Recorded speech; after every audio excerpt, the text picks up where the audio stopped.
Doctor NGR. ఇప్పుడు doctor ఎన్జీఆర్లో asthma సమస్యల గురించి తెలుసుకుందాం. Hello, welcome to NGR TV viewers. ఈరోజు మనం ఆస్తమా ప్రాబ్లమ్స్ గురించి తెలుసుకుందాము.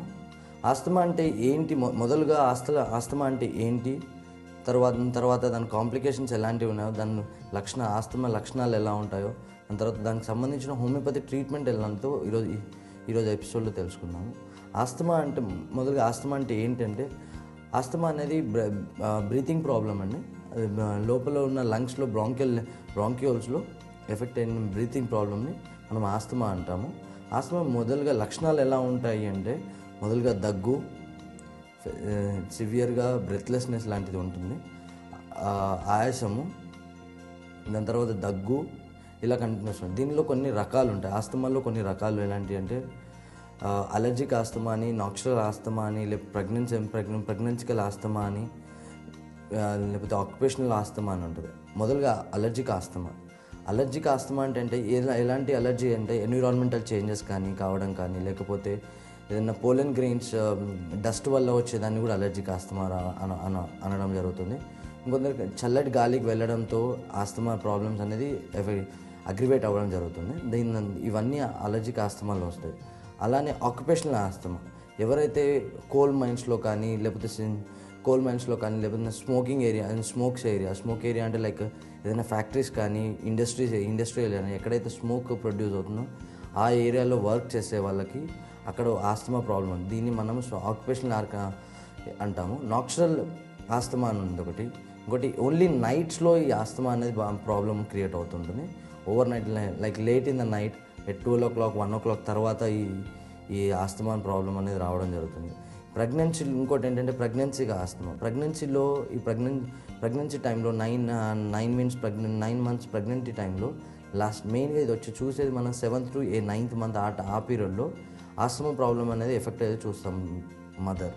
ఎందుకంటే ఎప్పుడైతే ఊంబ్ అనేది పైకి వస్తుందో వాళ్ళ ఆయాసపడడం జరుగుతుంది. దాన్ని మనము ప్రెగ్నెన్సీ ఆస్తమా అని అనుకుంటాము. ఇంకోటి దీనివల్ల ఫ్యూచర్లో వచ్చే కాంప్లికేషన్స్ ఏమంటే సిఓపిడి వచ్చే ఛాన్స్ ఉంటుంది.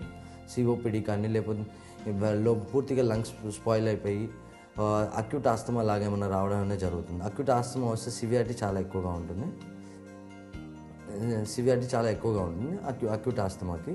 దాని తర్వాత మనం ఇంకా అలానే ప్రొలాంగ్ చేసుకుంటూ ఉంటే ఇది సివియర్గా స్టార్ట్ అయ్యి డెత్కి కూడా వచ్చే ఛాన్స్ ఉంటుంది. ఇంకోటి దీనికి చేసే మనం ఇన్వెస్టిగేషన్స్ ఏమంటివి ఉంటాయంటే, రెస్పిరేటరీ డిస్ట్రెస్ కోసం కొన్ని ఇన్వెస్టిగేషన్స్ ఉంటాయి. అలానే మన అలర్జిక్ ఆస్తమాలో ఈస్నోఫిలియా కౌంట్ అనేది ఒకసారి చెక్అవుట్ చేసుకుంటూ ఉంటాము.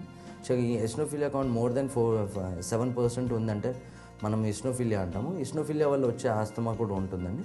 దాన్నే మనం అలర్జిక్ ఆస్తమాలో కౌంట్ చేసుకుంటాము.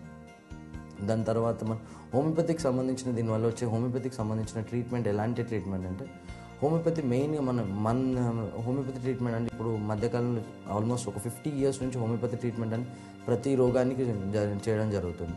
ఒకటి ఏంటంటే, ఇప్పుడు ఆస్తమా ప్రాబ్లంలో ఎలా చూస్తామంటే ఫస్ట్ అక్యూట్గా మెడిసిన్ ఇస్తాం. ఏదైతే ప్రాబ్లం ఉందో ఆ ప్రాబ్లమ్ని రెడ్యూస్ చేయడానికి మెడిసిన్ ఇవ్వడం జరుగుతుంది.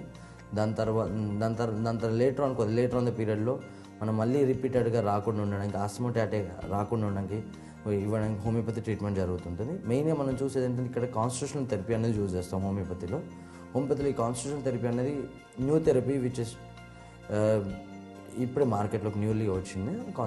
కాన్స్టిట్యూషనల్ థెరపీ అనేది దీన్ని ఎలా అంటే జీన్స్ కూడా చేంజ్ చేయగలుగుతాయి. ఈ కాన్స్టిట్యూషనల్ థెరపీ వల్ల జీన్స్ బాడీలో ఉన్న జీన్స్ కూడా చేంజ్ అయ్యే ఛాన్స్ ఉంటుందండి. దానివల్ల నెక్స్ట్ హెరిడిటరీ వల్ల ఆస్తమా హెరిడిటరీ వల్ల వచ్చే ఛాన్స్ ఉంటుంది.